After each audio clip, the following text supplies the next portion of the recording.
اما بعد، سامعین دی قدر، سامعین وقار، پچھلے جمعے مجموعی طور پر جو سنتوں کی فضیلت کی، اہمیت کی، وہ میں نے آپ کے سامنے عرض کی۔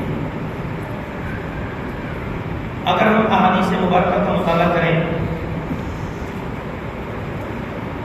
تو یہ جو نمازوں کے آگے پیچھے ہمیں سنتیں نظر آتی ہیں،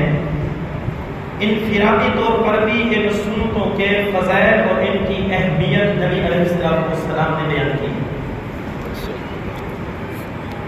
سب سے پہلی نماز فجر ہے۔ فجر کی نماز سے پہلے ہم دو سنتیں پڑھتے ہیں۔ نبی علیہ السلام نے ان دو سنتوں کی احادیث مبارکہ کے اندر بڑی فضیلت اور اہمیت بیان کی ہے۔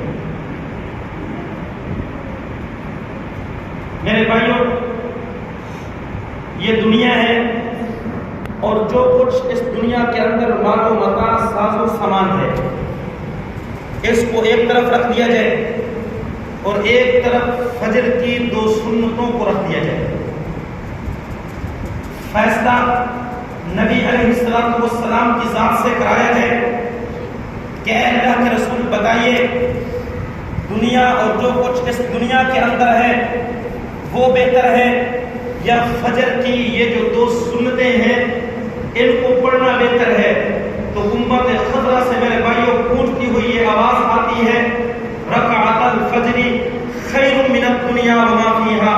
کہ فجر کی دو سنتیں پڑھ لینا یہ دنیا سے بھی بہتر ہے اور جو کچھ اس دنیا کے اندر ہے اس سب سے بہتر۔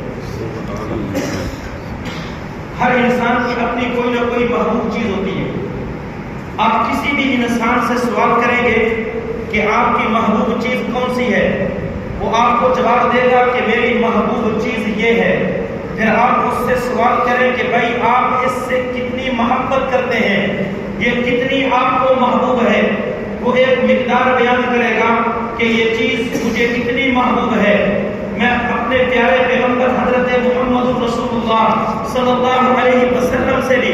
یہی دو سوال کرتا ہوں، اے میرے پیارے حبیب، ذرا آپ بھی تو ہمیں بتا دیجئے اس دنیا کے اندر آپ کی سب سے محبوب چیز کون سی ہے اور پھر آپ اس سے کتنی محبت کرتے ہیں۔ تو میرے پیغمبر کی ذات یہ جواب دیتے ہیں کہ لہما احب الیہ، کہ یہ جو فجر کی دو سنتیں ہیں یہ میرے ہاں سب سے زیادہ محبوب ہیں۔ اے میرے پیغمبر کتنی محبوب ہیں؟ آقا مدنی صلی اللہ علیہ وسلم فرماتے ہیں من الدنیا جمیعا، یہ جو ساری کی ساری دنیا ہے اس سے بھی زیادہ مجھے یہ دو رکعتیں محبوب ہیں۔ اس لیے میرے پیغمبر کی ذات جتنا ان دو سنتوں کا اہتمام کیا کرتے تھے، باقی سنتوں کا اتنا زیادہ اہتمام نہیں ہوتا تھا۔ میں نے پچھلے جمعے میں عرض کیا تھا کہ آقا مدنی صلی اللہ علیہ وسلم اگر کوئی عذر ہوتا تھا اس عذر کی بنا پر سنتوں کو کبھی چھوڑ دیا کرتے تھے،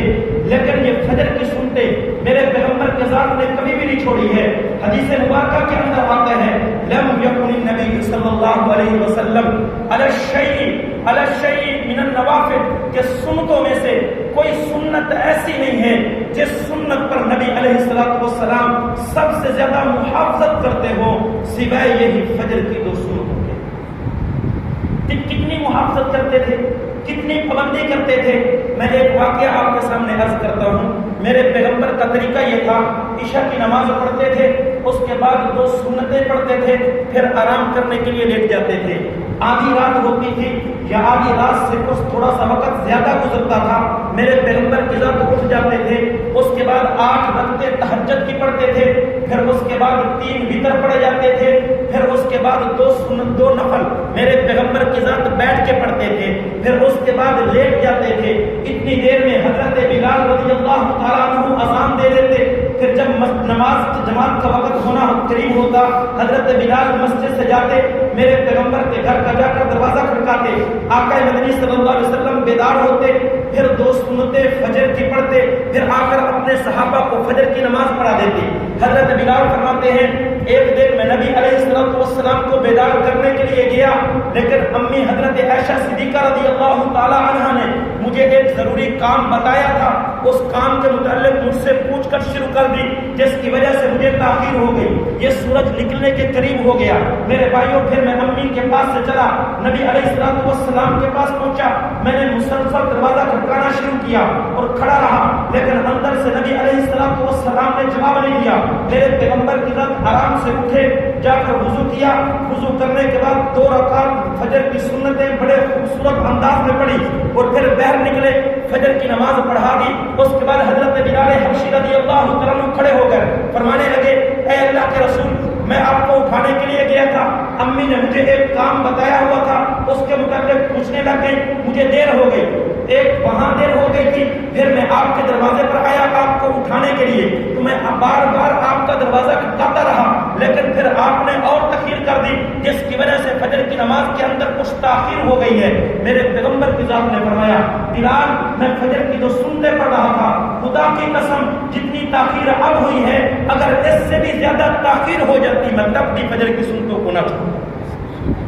اس حد تک میرے پیغمبر کی ذات فجر کی سنتوں کی پابندی کیا کرتے تھے۔ پھر اپنی امت کو بھی پابندی کرنے کی تاکید فرمائی ہے۔ کس حد تک تاکید فرمائی ہے؟ فرمایا لا تدعوا وان تردتكم الخيل، کہ اب تم فجر کی سنتوں کو کبھی بھی مت چھوڑو، یہاں تک کہ تمہیں اگر گھوڑے بھی روند ڈالیں پھر بھی تم نے ان فجر کی سنتوں کو نہیں چھوڑو۔ ذرا اندازہ لگائیں، ایک بندہ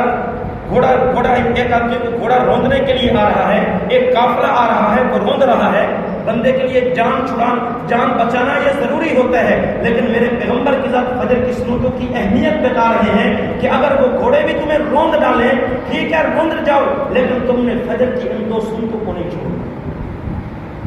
اور پھر حدیث کے اندر ایک جو اللہ کی طرف رجوع کرنے والے لوگ ہیں، رجوع اللہ کرنے والے، جن کو آپ اواب کہتے ہیں، بہت زیادہ اللہ کے ساتھ گو لگانے والے، ان کی ایک علامت بیان کی گئی ہے۔ آپ جس شخص کو دیکھو فجر کی سنتوں کی پابندی کر رہا ہے، آپ پہچان جاؤ کہ یہ والا شخص جو ہے یہ رجوع اللہ کرنے والا ہے، یہ اوابین میں سے ہے۔ اللہ رب العزت کی ذات جو اواب ہوتے ہیں ان سے بڑی محبت کرتے ہیں، اس لیے کہ میرے پیارے پیغمبر صلی اللہ علیہ وسلم نے فرمایا لا يحافظ علیہما الا الاواب، کہ ان فجر کی سنتوں پر صرف جو رجوع اللہ کرنے والا ہے وہی آدمی پابندی کر سکتا ہے، اس کے علاوہ اور کوئی پابندی نہیں کر سکتا۔ اس کے علاوہ میرے بھائی بہت ساری فجر کی سنتوں کے فضائل ہیں،